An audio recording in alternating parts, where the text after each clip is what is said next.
আলহামদুলিল্লাহি রাব্বিল আলামিন ওয়া সাল্লাল্লাহু আলা মুহাম্মাদিন ওয়া আলা আলিহি ওয়া আসহাবিহি আজমাইন, আম্মা বা'দ। সম্মানিত শ্রোতা মণ্ডলী, আপনাদের সকলকে জানাই আসসালামু আলাইকুম ওয়া রাহমাতুল্লাহি ওয়া বারাকাতুহু। আমরা আজকের এই পর্বে তাকবীরে তাশরিক সম্পর্কে আলোচনা করব। এই যে জিলহজ মাস চলছে, একটা গুরুত্বপূর্ণ এবং বড় পবিত্র মাস। এই মাসে যেমন কুরবানি করা একটা করণীয়, এইভাবে এই মাসের প্রথম ৯ দিন রোজা রাখা বা বিশেষ করে আরাফাতের দিন রোজা রাখা একটা ফজিলতপূর্ণ আমল। ঠিক তেমনই ভাবে এই মাসের একটা করণীয় হচ্ছে তাকবীরে তাশরিক পড়া। তাকবীরে তাশরিকটা কি, এ সম্পর্কে বিভিন্ন হাদিসে বিভিন্ন শব্দ উল্লেখ আছে। তার মধ্যে হযরত উমর, হযরত আলী এবং হযরত আব্দুল্লাহ ইবনে মাসউদ রাদিয়াল্লাহু তাআলা আনহুম থেকে বর্ণিত তাকবীরে তাশরিকটাই বেশি প্রসিদ্ধ, যেটা আমরা পড়ে থাকি। এবং সেটা হচ্ছে আল্লাহু আকবার, আল্লাহু আকবার, লা ইলাহা ইল্লাল্লাহু আল্লাহু আকবার ওয়ালিল্লাহিল হামদ। হাদিসের বিখ্যাত গ্রন্থ মুসান্নাফ ইবনে আবি শাইবার 5653 নম্বর হাদিসে এই তাকবীরটা বর্ণিত হয়েছে।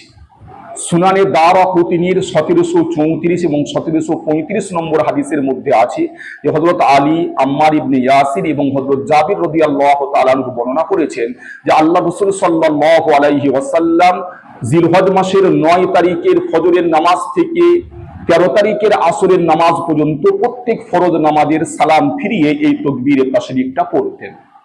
একাধিক সাহাবা এবং তাবেঈন থেকেও এই বিষয়টা বর্ণিত হয়েছে।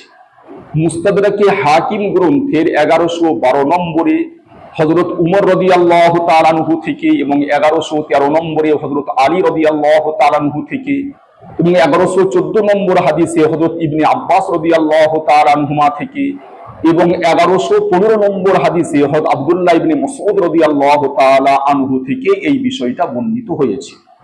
অতএব এই 2024 সালে আগামী 16ই জুন রবিবার ফজরের নামাজ থেকে 20শে জুন বৃহস্পতিবার আসরের নামাজ পর্যন্ত মোট 23 ওয়াক্তের ফরজ নামাজের পর একবার এই তাকবীরে তাশরিকটা পড়া ওয়াজিব। ফরজ নামাজ একাকী পড়া হোক বা জামাতের সাথে, পুরুষ হোক বা মহিলা, মুসাফির হোক বা মুকিম, সকলের জন্যই ফরজ নামাজের পর এই 5 দিন 23 ওয়াক্তে সালাম ফিরিয়ে একবার তাকবীরে তাশরিকটা পড়া ওয়াজিব। বিতির নামাজের পর বা সুন্নত ও নফল নামাজের পর এই তাকবীরে তাশরিকটা পড়ার কোনো নিয়ম নেই, তবে ঈদের নামাজের পর পড়া চলবে। এই তাকবীরে তাশরিক কতবার পড়া হবে? তাকবীরে তাশরিক সম্পর্কে বর্ণিত যে সমস্ত হাদিসগুলো আছে, কোনো একটা হাদিসেও এই তাকবীরে তাশরিকটা সম্পূর্ণ 3 বার পড়ার কথা নেই, যার কারণে ফিকহের সমস্ত মূল কিতাবের মধ্যে এই তাকবীরে তাশরিকটা একবার পড়ারই কথা আছে। আমাদের তাহকিক অনুযায়ী এই তাকবীরে তাশরিকটা একাধিক বার পড়ার কথা সর্বপ্রথম বিখ্যাত মুহাদ্দিস আল্লামা বদরুদ্দিন আইনি রহমতুল্লাহি আলাইহি তার মিনহাতুস সুলুক ফি শারহি তুহফাতুল মুলুক কিতাবের 140 পৃষ্ঠায় তিনি লিখেছেন ফামা যাদা ফামুস্তাহাব্বুন, অর্থাৎ এই তাকবীরে তাশরিকটা যদি বেশি পড়া হয় তো সেটা মুস্তাহাব বলে গণ্য হবে। কিন্তু এই কথাটা তার পূর্বে কোনো মুহাদ্দিস বা কোনো ফকিহ বলেননি। পরবর্তী উলামা এবং ফুকাহা যারা আল্লামা বদরুদ্দিন আইনির কথাকে সমর্থন করেছেন, তারা তাদের কিতাবে আল্লামা বদরুদ্দিন আইনির এই কথাটাই উল্লেখ করেছেন যে উনি একের অধিকবার পড়াকে মুস্তাহাব বলেছেন। কিন্তু যারা আল্লামা বদরুদ্দিন আইনির কথার সাথে একমত নয়, তারা কিন্তু তার এই কথার প্রতিবাদ করেছেন, যেহেতু কোনো হাদিসের মধ্যে একাধিকবার পড়ার কথা আসেনি। আল্লামা তাহতাবী রহমতুল্লাহি আলাইহি তিনি এই 2 ধরনের মতামতকে উল্লেখ করার পরে লিখেছেন যে সুন্নত মনে করে একাধিকবার বলা যাবে না, তবে জিকির মনে করে একাধিকবার বলতে পারে। আমাদের অনুসরণীয় মুফতিগণ একাধিকবার না পড়াকেই উত্তম বলেছেন। মোট কথা, এই তাকবীরে তাশরিক একবারই বলা উচিত, 3 বার নয়। তবে যদি কেউ 3 বার পড়ে, তার সাথে ঝগড়া বিবাদ করারও কোনো দরকার নেই। এই তাকবীরে তাশরিক সম্পর্কে গুরুত্বপূর্ণ কয়েকটা মাসলা হচ্ছে এই যে ফরজ নামাজের সালাম ফেরানোর সাথে সাথে নামাজ পরিপন্থী কোনো কাজ করার পূর্বে এবং কোনো কথা বলার পূর্বে এই তাকবীরে তাশরিক পড়তে হবে। যদি সালাম ফেরানোর পর নামাজ পরিপন্থী কোনো কাজ করে ফেলে বা কোনো কথা বলে ফেলে, তাহলে আর তাকবীরে তাশরিক পড়া যে ওয়াজিব ছিল সেই ওয়াজিবটা আর আদায় হবে না। এই তাকবীরে তাশরিক পুরুষদের জন্য উচ্চস্বরে পড়া ওয়াজিব। উচ্চস্বরে বলতে এমন আওয়াজে যেন পাশের ব্যক্তি শুনতে পায়, খুব বেশি চিল্লে নয়। আর মহিলাদের জন্য নিম্ন স্বরে পড়া ওয়াজিব, অর্থাৎ এমন আওয়াজে পড়বে যেন সেই আওয়াজটা নিজে শুনতে পায়। পুরুষরা যদি এই তাকবীরে তাশরিক নিম্ন স্বরে পড়ে, তাহলে এর প্রকৃত হক আদায় হবে না। ইমাম সাহেব যদি তাকবীরে তাশরিক পড়তে ভুলে যান, তাহলে মুক্তাদিরা তার জন্য অপেক্ষা করবে না, তারা নিজেরা তাকবীরে তাশরিক পড়তে শুরু করে দেবে।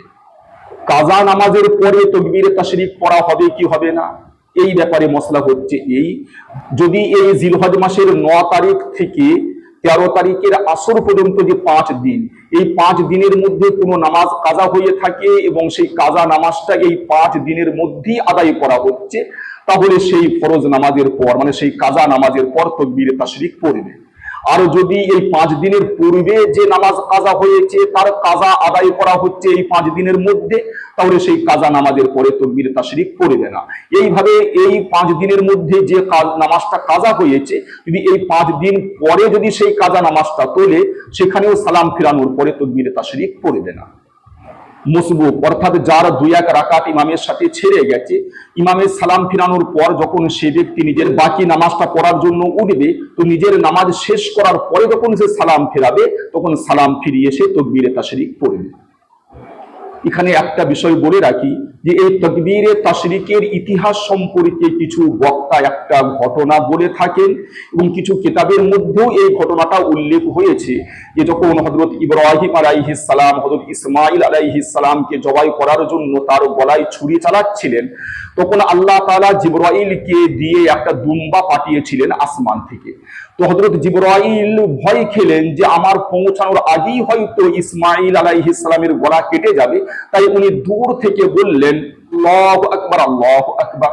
হযরত ইব্রাহিম আলাইহিস সালাম এই আওয়াজ শুনে উপরের দিকে তাকিয়ে দেখছেন যে জিবরাইল আলাইহিস সালাম দুম্বা নিয়ে দাঁড়িয়ে আছেন, তখন তিনি বললেন লা ইলাহা ইল্লাল্লাহু আল্লাহু আকবার। এই সমস্ত আওয়াজ শুনে হযরত ইসমাঈল আলাইহিস সালাম তাকিয়ে দেখলেন যে হযরত জিবরাইল দুম্বা নিয়ে দাঁড়িয়ে আছেন, তখন তিনি বললেন আল্লাহু আকবার ওয়ালিল্লাহিল হামদ। এই তাকবীরে তাশরিকের এই ইতিহাসটা কিছু বক্তা বলে থাকেন এবং কিছু কিতাবের মধ্যেও লেখা আছে, কিন্তু নির্ভরযোগ্য প্রায় সমস্ত কিতাবের মধ্যে আছে যে এই ঘটনাটা সম্পূর্ণ ভিত্তিহীন, এর কোনো অস্তিত্ব কোনো নির্ভরযোগ্য কিতাবের মধ্যে বা কোনো হাদিসের মধ্যে পাওয়া যায় না। ঈদ উল ফিতরের দিন যে সমস্ত বিষয়গুলো সুন্নত, ঈদ উল আজহার দিনও প্রায় ওই সমস্ত বিষয়গুলোই সুন্নত। যেমন ঈদ উল আজহার দিন ভোর বেলায় ফজরের নামাজ জামাতের সাথে পড়ে ঈদের নামাজের জন্য প্রস্তুত হওয়া, 2 নম্বর গুরুত্ব সহকারে মিসওয়াক করা, 3 নম্বর উত্তম রূপে গোসল করা, 4 নম্বর পরিষ্কার এবং উত্তম পোশাক পরিধান করা, 5 নম্বর সুগন্ধি ব্যবহার করা, 6 নম্বর যথাশীঘ্র সম্ভব ঈদগাহে পৌঁছে যাওয়া, 7 নম্বর পায়ে হেঁটে ঈদগাহে যাওয়া, 8 নম্বর এক রাস্তা দিয়ে যাওয়া এবং অন্য রাস্তা দিয়ে আসা, 9 নম্বর ঈদগাহে ঈদের নামাজ পড়া মসজিদে নয়, আর 10 নম্বর ঈদের নামাজ পড়তে যাওয়ার পূর্বে কিছু দান খয়রাত করা। এই 10টা বিষয় তো এমন যে যেগুলো ঈদ উল ফিতরের জন্য সুন্নত, ঈদ উল আজহার জন্য সুন্নত, কিন্তু ঈদ উল আজহার দিন আরো অতিরিক্ত কয়েকটা সুন্নত রয়েছে। ঈদ উল ফিতরের নামাজ খেজুর খেয়ে পড়তে যাওয়া সুন্নত, কিন্তু ঈদ উল আজহার নামাজ কিছু না খেয়ে পড়তে যাওয়া সুন্নত।